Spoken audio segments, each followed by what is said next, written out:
accessible, to tell stories of people whose stories weren't out there. And I have a new book, a brand new book, besides 100 love poems that I'll be reading from, and it's available here in this bookstore. I have a brand new book that's coming out soon, called Sueño, 30-something from the Cruelest. And here's a couple of poems. Here's a poem from there. Friendly Fire. He was the friendliest fire you'll ever meet, the burning brow, hawk-like, eagle-eyed and splendid, black wings opening when he looked at you stunning in the view. He had a vein constricted at the temple, a single throb pulse of rage before he hit you. The most beautiful man you'll ever meet, full of I love yous and honey, the stick and sweet spoil of summer sweating off that brow. He'll need you, he'll time you, rhyme you till it hurts, be a word he doesn't speak, a turn of phrase in French, something foreign to this land, the red dirt that birthed him, first son of a lost, civilized tribe. He was the most too good to be true you'd ever seen, and then you vanish. Under a lump on your head, the size of an apricot, plum-colored plush, just you, First Nation penalty. He was the friendliest fire you had ever smoked. He was the quickest burn in an underground forest of men. He was the timber, a tender fire, and going down in flames. Nice. And this is another story poem, someone else's story, Memphis Minnie, my idol since I was 15 years old and listening to Chris Strokowitz's show on KPFA radio. Sweet sugar on brown dresses.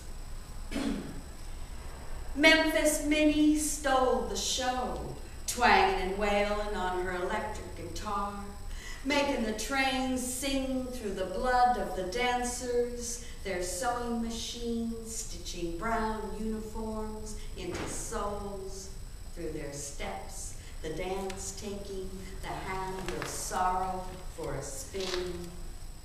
She would plan the great escape, sojourner searching for her truth, all gussied up and settling for a six-string happiness. Next train to Clarksville, it's a long way home, it's a long walk home. I've been there, taxi ride across town with the Pakistani driver who was born there. Sure, he said, the paper just ran a big spread. Her stance, her grinning gold, the accents of her indigenous brows, even near death, a face, and the paralyzed hands folded on the porch in Memphis. Another photograph, another kind of home, far from the stockyards, the killing pens, the sundown laws. It was not that my man done left me, that pleading through the night. It was that I hate to see that evening sun go down, when the law had the right to arrest you, an unaccompanied negress, rape you, beat you, sterilize you, and abort your child when the sun go down. And I have a villanelle. I don't usually write villanelles. And then we don't usually lose a city like New Orleans. So this was a poem that was part of a fundraising effort. I wrote the poem to raise $100, and since I raised $100 for the Katrina survivors in New Orleans, I also contributed to Brian Wilson of the Beach Boys' effort to give direct aid to New Orleans, to go down there with real money and water and food and whatever else they need, like mosquito nets and things. Anyway, I was able to read this poem to Brian Wilson of the Beach Boys because I donated to his cause, and I remember him saying, you want to read me a poem that you wrote? That won't be necessary. He kept repeating that about 4 times, and then I explained to him it was for Clarence Gatemouth Brown, who had died, I think, of a broken heart a couple of days after Katrina hit, after being found in a boat roaming around in the water and ill. A blue wake for New Orleans for Clarence Gatemouth Brown. There was a rhyming city on a blue bayou till the wicked wind laid waste. A nothing sound in a city's soul and a nothing you can do. There was a windy will and a blue horn, you, a single name that was left in haste. There was a rhyming city on a blue bayou. There is a wailing city, a water high, and you, left amid the residue up to your waist. A nothing sound in a city's soul, and a nothing you can do. There was a loving city in a blue hoodoo, through a hard-knocked school, a river's waste. There was a rhyming city on a blue bayou, a full moon hue, a relation to dew, jewelry on a spider's bed, so chaste. A nothing sound in a city's soul, and a nothing you can do. There is a silent city, a blue shirt crew, the yellow vest of Savior waits. There was a rhyming city on a blue bayou, a nothing sound in a city's soul, and a nothing you can do. We'll bring Jim Powell.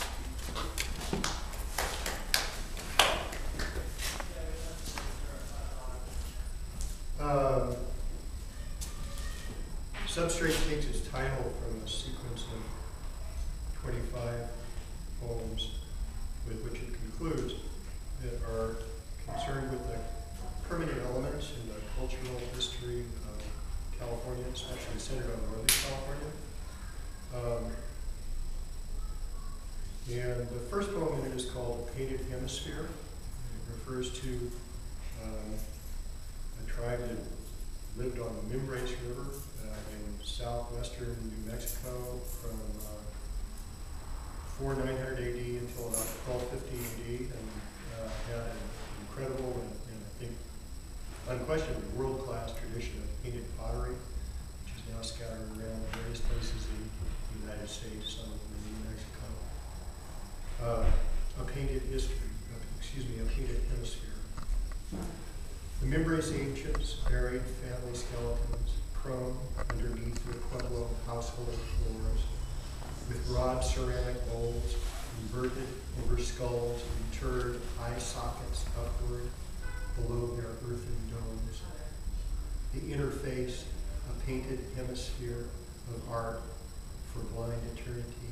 A hole punched through the center of the bowl chosen, fulfilling custom, letting the breath escape the broken clay, the image, the design.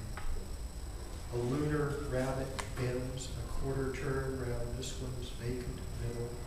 The winking crow perched halfway down his backbone, beaks the nearest of 4 pair of ribs, their cartoon crescents, all the remains of the hare's hindquarters. His waning orb, half eaten by the bird, pecking clean the knuckles of his spine. This 5th moon rabbit, hare of the May, his good eye cocked off center at the bottom of a punctured bowl, and grizzled whiskers quiz the solar scavenger fastened on his shoulder blade, talons in the quick. In his still gaze, outward serenity, a bemused whisper, sister quail, brother fish. Could you project a little bit more, Jim? Sure, I'll maybe step a little closer too. It's got a high ceiling to it. Sure, yeah, no, I understand. The reason I wanted to hear Freeway 280 is that I lifted a phrase out of it as the title for this poem, which is one of the two pivot poems in the collection Substrate. William Buckle was an English sailor who landed with his brother in Los Angeles, or maybe in Santa Barbara, in the early 1820s, and came north to Monterey after the drought of 1828 and 29. He was in 1829, he was baptized Guillermo and married Antonia Castro. They had 9 children over the next 15 years, including 5 daughters. Wild Mustard remembers he got a Mexican land grant for a square mile of land in what's the area of what's now Davenport, north of Santa Cruz, which he called his homestead there La Carbonera. This is dated Lammas, 1842. Lammas is the 1st of August. It's a Celtic quarter day. Wild Mustard remembers La Carbonera, Lammas, 1842. When no rain fell for 22 infernal months, to spare the forage before it failed, we tried stampeding droves of horses over ocean cliffs. We penned them in corrals to starve. We slaughtered cattle in numbers surpassing our capacity to flay or cure the hives and rescue a return from the disaster by trade with Yankee smugglers. And still, the herds remaining grazed the native grasses down to the barren root before the feast of their parched carcasses gorged vultures and coyotes. And even so, no rain. It was afterward, once the climate's seasonal storms resumed their cycle, that the alien mustard weed took hold here, spreading farther north each year. Already, my younger daughters have never seen this countryside arrayed in March otherwise than in mustard gold. It grows so rank along the valley bottoms, by May it overtops a person's head on horseback. But as the summer weather settles in, hillsides again put on their oaten coat of old. In the weeks when, well before dawn, a warming air begins to stoke the purgatorial oven of afternoon. Wisest to rest out the heat within a cool retreat, shifting from shade to shade among the oak and aromatic bay as morning shadows dwindle to a line, a breath, and pause, and change direction while time hangs aloof, suspended in the balance of the sun. Or from a sheltered cleft gaze out upon the lion-colored landscape with its indecent contours, the hollows buttocks have, the dimples of a shoulder. At dusk, the deer and cougar disappear while motionless against its pelt of brittle grasses. When lamps are lighting in the valley's lap, and the emerging stars construct the vault of night.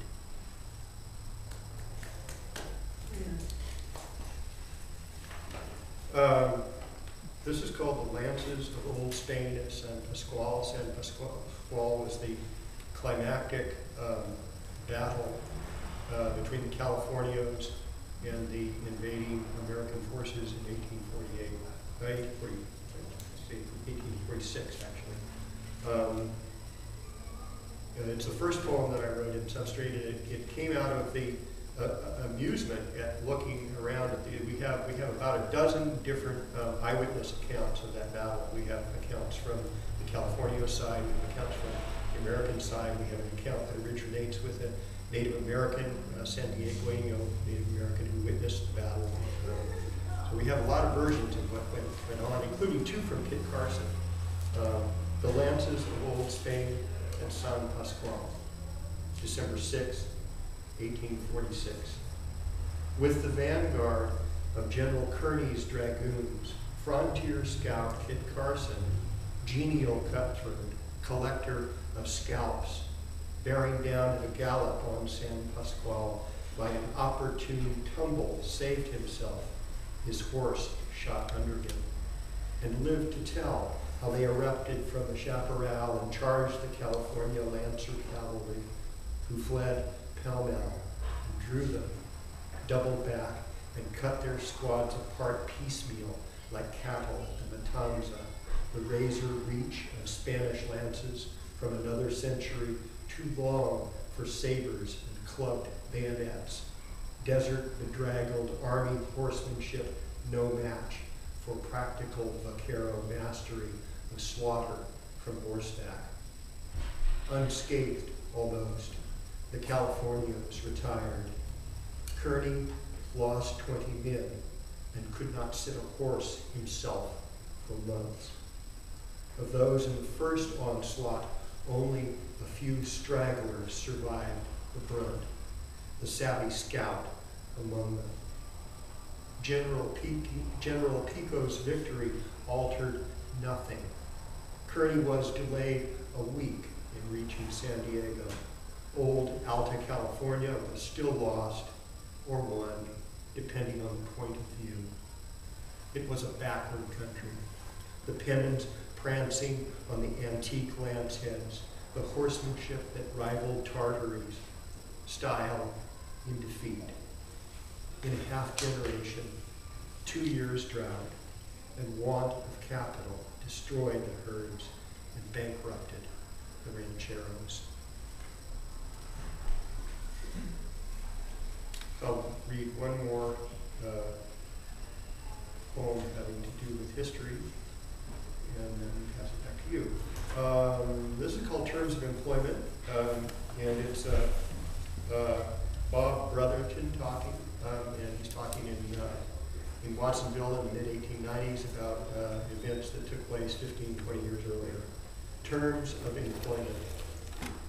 When I was agent for the Telegraph, we lost connection on the San Juan to Visalia line, and the front office wired me to restore it. I rode south up the valley and over Pinoche Pass until I found Coles Dam, then north to Mercy Hot Springs and Los Banos, rounding up the posse of vaqueros I hired to help. And with a liberal supply of spirits to encourage their assistance, we completed repairs expediently. And when I billed the job and itemized refreshments, $50, they summoned me to San Francisco. Once I explained, and the high muckamucks came down off the ceiling, they told me, henceforth, always to call liquor hardware.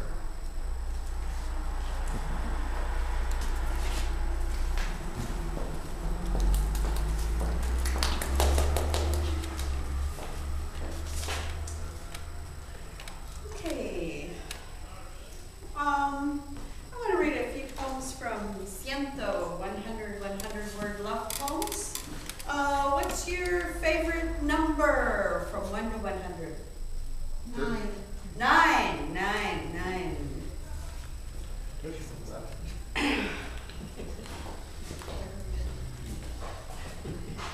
Number 9, 100 words over how I don't bear a grudge for the heart. I don't carry a grudge against the government. I have the nation of you. I have your hands and what they can do. I have the heart of you, special core of your purpose and power. I have the gift of your sweat-stained sage, your hummingbird's bliss, sanctuary that you would find in me. I don't carry a grudge for any mortal. I have the fire of you. I don't bear a grudge for the stars, the shifty planets, seas repel and contract, all those contracts of amour, broken and otherwise. I have this treaty with the heart. Another number? These are like tarot cards, so. You have no idea. Another number? 41.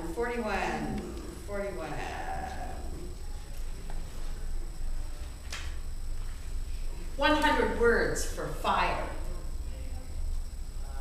I want your fire, not your flame.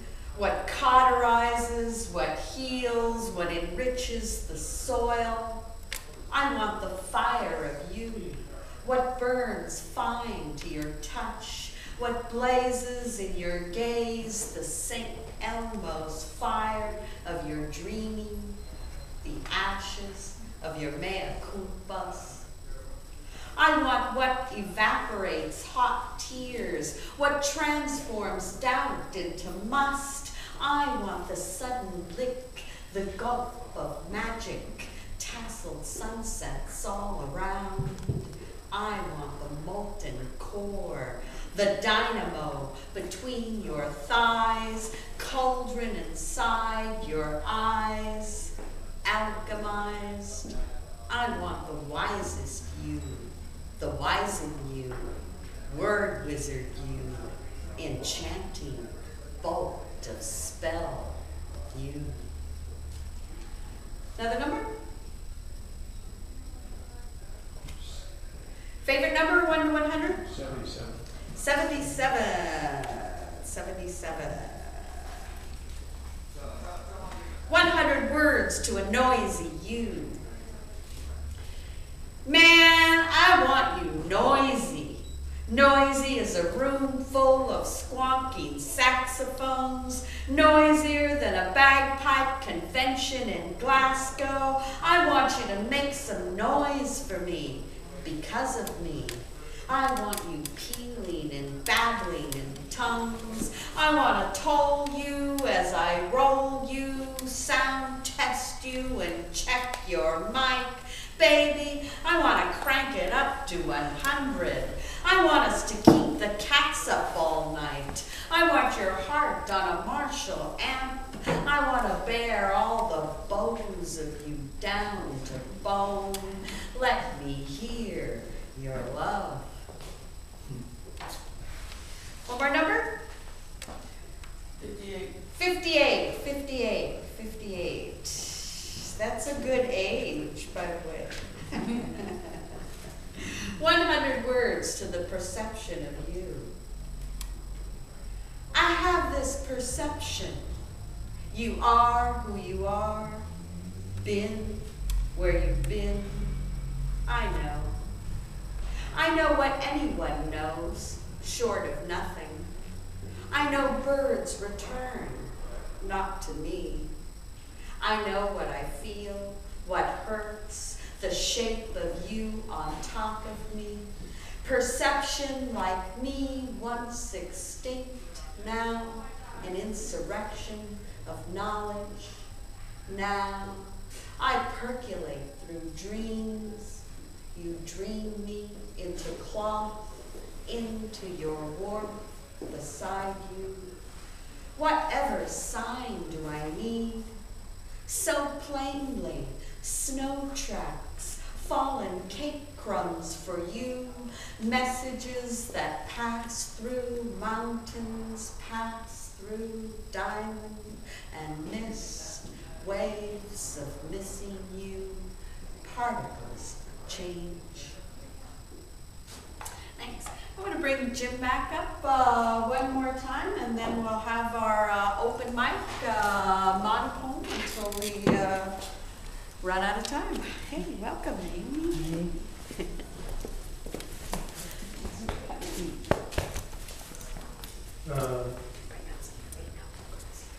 To start with culture substrate and something new.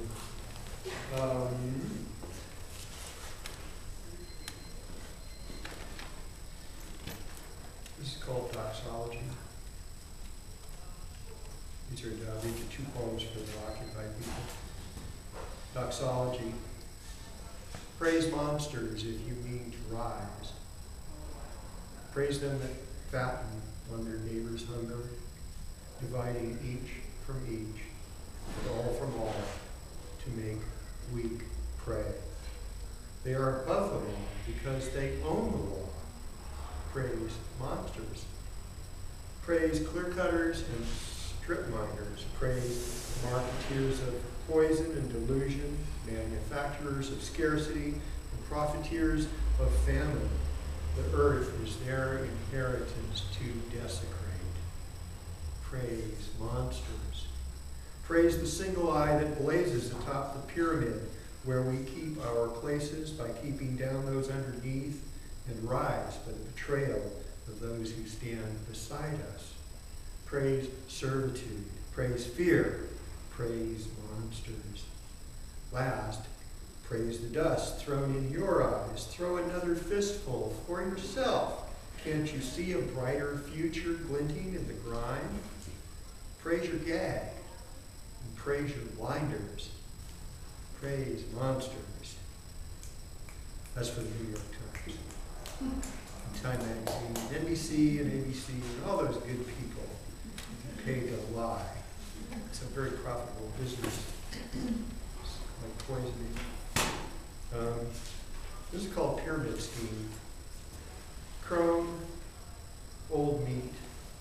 Oh, a caryatid, I'll remind you, is a statue carved out of stone that functions as a pillar in a building. A caryatid. Pyramid Scheme. Chrome, old meat. Once, this town was your home. Now, you're living on the street. The bottom line has put you there to rot. You can't pay the rent. Every 7 years it doubles. Now shelter is too dear for you, since who you are is what you've got. It takes 6 weeks to build a cabin, 6 months to make a house, but 30 years won't pay for either, the banker and the landlord say. So, nightly, in TV dreams, the pyramid of paper mounts in piles. It gets a purchase on your back and towers and sprawls and sags till what you got is what you are. Your family's gone, the neighbors all rank strangers, a shopping cart of newspapers and rags. Chrome, caryatid broken under your stone, the full weight of the pyramid crushes down on your shoulders, anonymous as birth.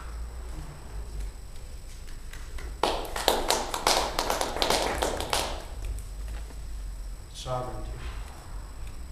The child, riding his father's shoulders above the crowd, looks down into the whirl of faces swimming at his knees, king of the world in his own mind. At each turn, alternate destinies invite his liking. He gapes, meanwhile, and holds tight, safe on the charmed brink of childhood, a bubble clinging at the fall's lip, delighting to be thus elevated. Later, learning to carry his own weight on solid ground, he would renounce the idols riding his father's back, curse naked king and paper crown to make his way, still not noticing how his choices begin to overtake him, the water rising at his heels. And what if, his father's age, hearing his own son on his shoulders laughing in his blind spot, he starts to glimpse amid the hazard of stray blows, like a face returning in a dream, the emerging features of the fate that took him captive, sovereign, indelible. Suppose he finds the means to climb from the staining flood of self, to see the circle whole and know he is what he's become as the weight bears him down Now will he learn mercy? And I'm going to finish with a couple new poems. They're short, but they're slow.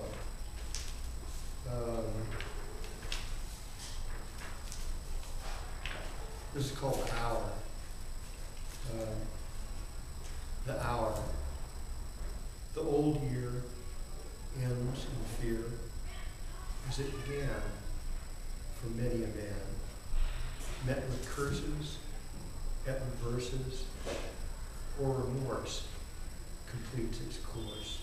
A few rejoice in a loud voice, others glower, craving their power. Some cower, all bow to the hour.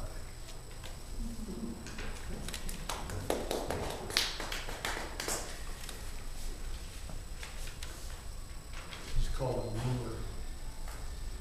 Like a bird at night, homing on a light, slam, here I am again, against the icy pane, knocked down from a height, blind ass in full flight, or else the way a sailor in a mermaid mirror, caught and captivated by cold glass, as fated, lured to drown, grasps after an image on the water, bobbing, and sits bolt upright, driven wake, sobbing.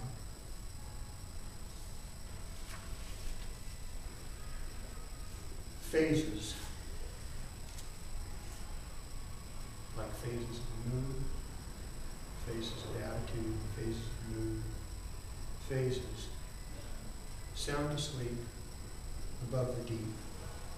The sickle arc conveys her spark underground, 3 nights dark, a fickle voyage where waters meet and quicken passage incessantly. She lifts free and rises, crescent-wise, quicksilver crown. Cresting the brim, light overflows the winking rim of all she knows and faces him full on, up close. An interim of grace, a dose of soma in a gaze disclosed, gate open in a way proposed, outside the close of seasons.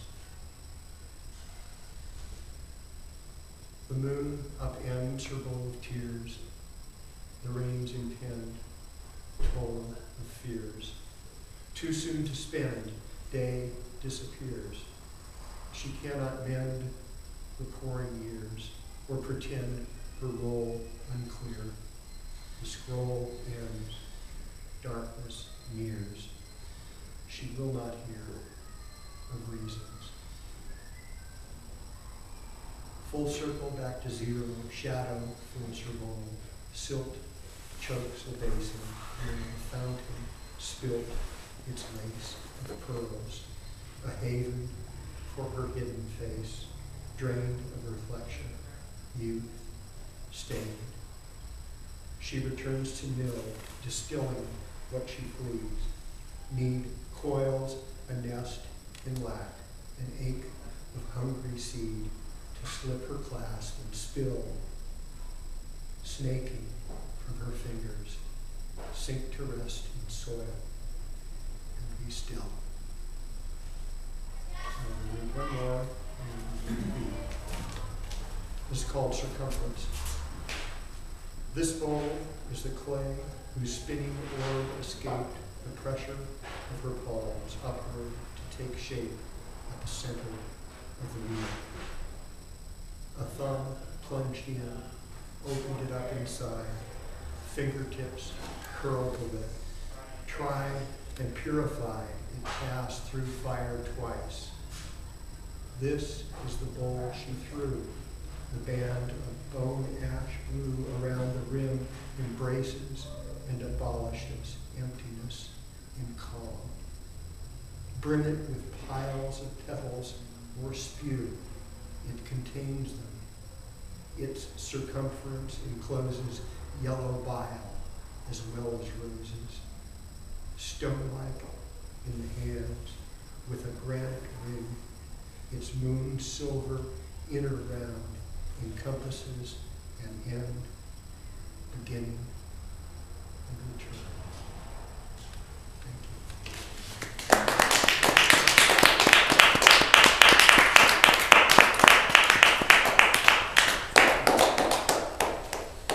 you.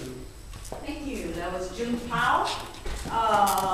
That was, I guess that concludes the featured reader part, and we have a surprise special guest. Tonight we have Sharon Doubiago with us. Do you have anything?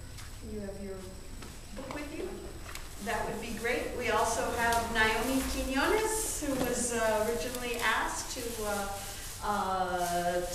help us launch our open mic series here, Alley Cat Poets in the Mission, and our theme of La Historia, since she is a historian. And being a good historian, she is just back from doing research in Mexico, just off the plane. So we're glad to have her here for our open mic. And Sharon Doubiago will be reading same time next month, first Wednesday of the month, Alley Cat Poets in the Mission, with Sherry Moraga, a real treat. Sharon Doubiago and Sherry Moraga.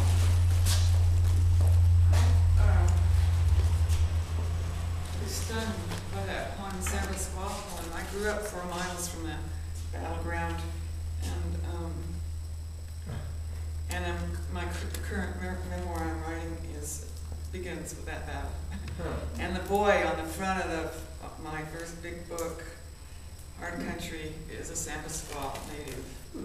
And many, well, have you ever been to the Wild Animal Park? That's San Pasqual. San Diego County. And the book Ramona by Helen Hunt Jackson is about those people. And so that was stunning. Have you run Really across Florence Shippick?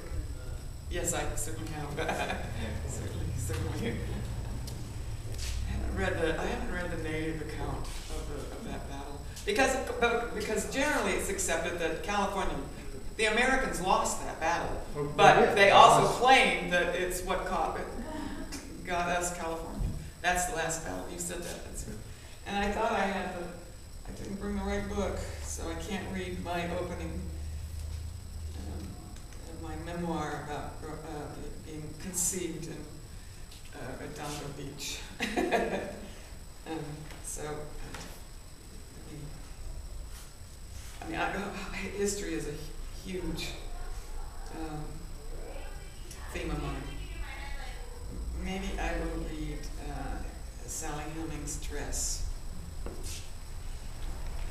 I come from a very long line of abolitionists, Southern abolitionists, and so my family, 5 generations back, had a plantation next to Monticello, and the records show they had no slaves, and they fought. So that argument that Thomas Jefferson just didn't know better is a lie, a total lie. And of course, Sally Hemings was a slave, and his wife's half-sister.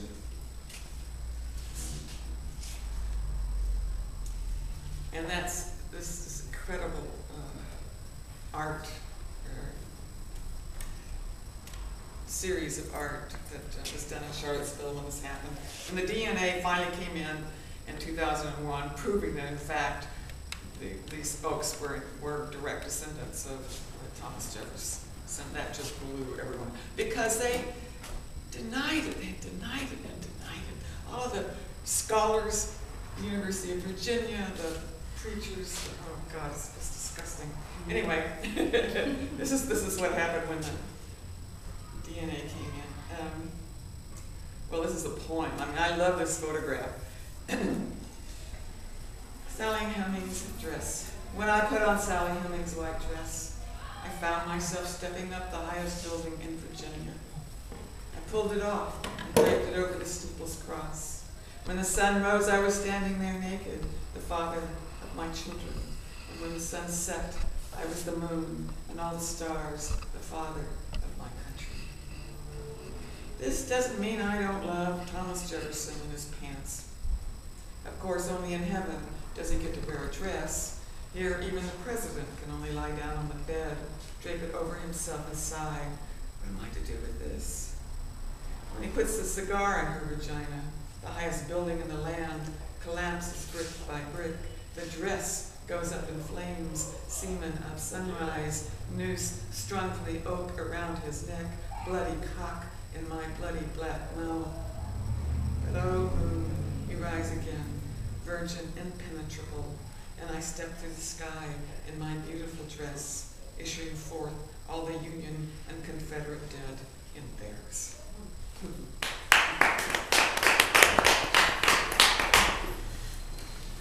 Naomi?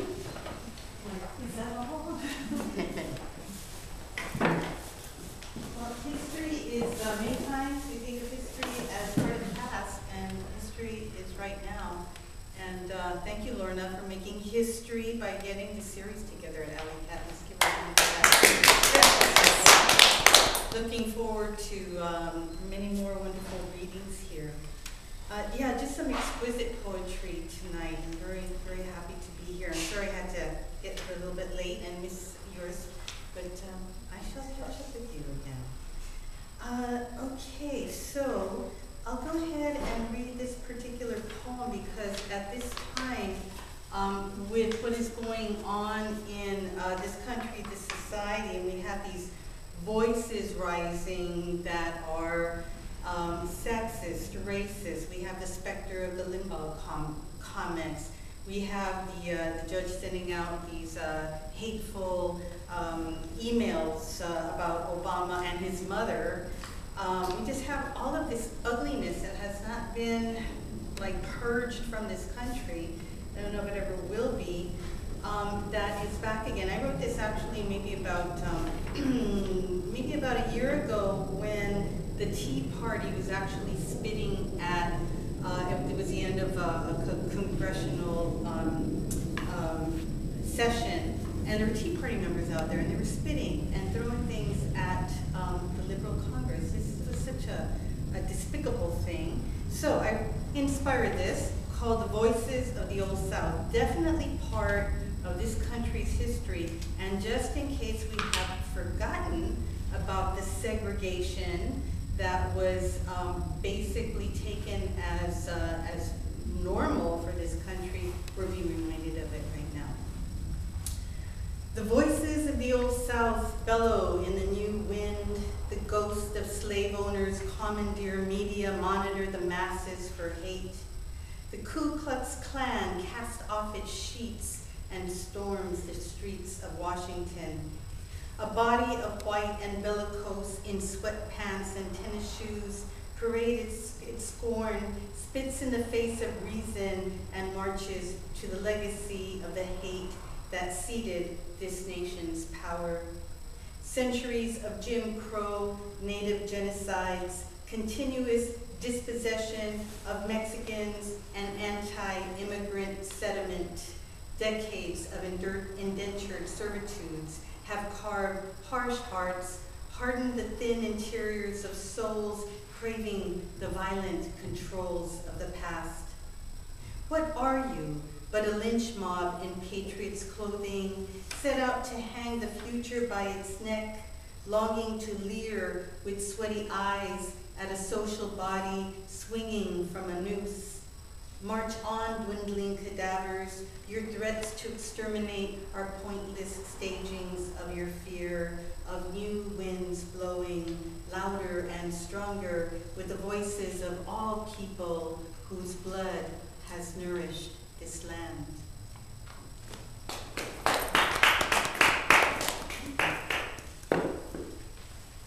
Evan? Hi guys. So this is a new poem. It's called The Word for Gold. To go heavy, we're not engaging. distill into words, to collect them, whichever will catch me. I used to do 500 a day, 50 at a time. This is my 15. Is my breathing afterward is the light dying on the ground beside me is this block of text is beside the point. To be caught like a verb by its meaning. Your name. Your name. Your head, feet, knees. As you walk away, I'm trapped in the spotlight, shown on a dark past I haven't outlived yet. Bird feather flapping on memory. Skeletal land within wandering chastity, none of that making sense. All here, all random, how the joints collapse, all lives cemented by time. Predictable, but impossible to monitor. And undesirable, infinite, subconscious imitations of still life. Infinite urges and urges contained, containments, let's call them. Bereavement of exalted one, clothes on her chair so easily cast. Graveyards of blossom to decorate tombstones, deteriorating. Root of severity, rinsing of tongue. Me? Left on light in an empty room. Won't switch off, switch off, switch. I wanted the awakening of a God's poet stuttering from the truth of their heritage, untold due to the heft of it, too holy for the chosen people to carry, so they left it behind some walls, on tablets, too ancient to make any sense of it, too true to undo what the planet has spun out of it. The word for gold was always forged by the highest kidder. Take what has any meaning to you, share it meaningless. Catch what is coming to you, claim it regardless. Light your head on fire if you want to see, light your head on fire. Or would you rather be a mumbler?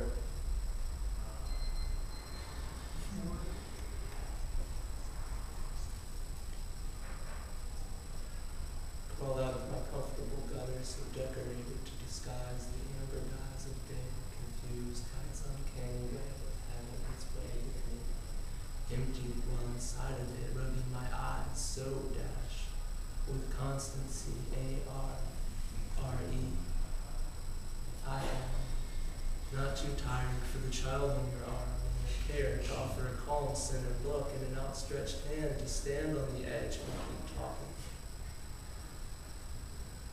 To persist on the factual until it makes sense. Yes, it makes sense, of course. I'm not too tired for the risks I'm not taking from fear, nor too scared for the risks I'm not taking because I'm not tired. Outlived every adjective as I have. I'm not sorry. Sorry is not a state. These feelings I have, the result of the thoughts of an animal, needle in the head, melody stuck in my high. 5 times in monotone echo. Oh, sing, human homework, human love. Behind the forgotten pleasantries of the past times we inherited and abandoned and abandoned and abandoned things. You are not too fat to lap tawdry at the sweet of the lyre, forged by invisible wings to the lip of the fire to burn, or else be burned. The belch of purity, of fate, unfiltered, seasoned by grace, by chance of wind, plot of land, lack of overhang, and sound footwear, cracks from toe to sole and back so many times. A highway haunted is the dawn, a banquet, or smile, forced into stomach, too burdened by our thoughts' compulsions, to be a dependable portal anymore. Humans, spent and still spending, lure cast into river, attached to the lightning rod dropped, ever winding spool of the arbitrary sweep of the sky.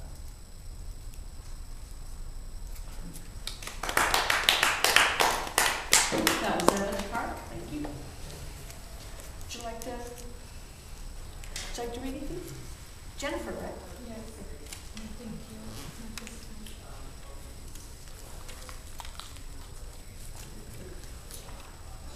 Sharon, Naomi? On course. Encores? There is a open mic tomorrow across the street, down the street at the Galeria La Raza. Long-running series, a Lunada series. Lorna Dee Cervantes is going to be hosting the open mic and reading, and I can't remember who else is. Is it Barbara Reyes? No. That's March 15th. I'm reading in Berkeley, Molly's Bookstore, March 15th with Barbara Jane Reyes. Otherwise I can't. Anyway, there's an open mic, 7 o'clock, 7:30 tomorrow. Next month, April 4th, Sharon Doubiago, Shetty Moraga, open mic. Tell your friends, bring your books, come visit and support this wonderful bookstore, and free poetry in the Mission. Thank you.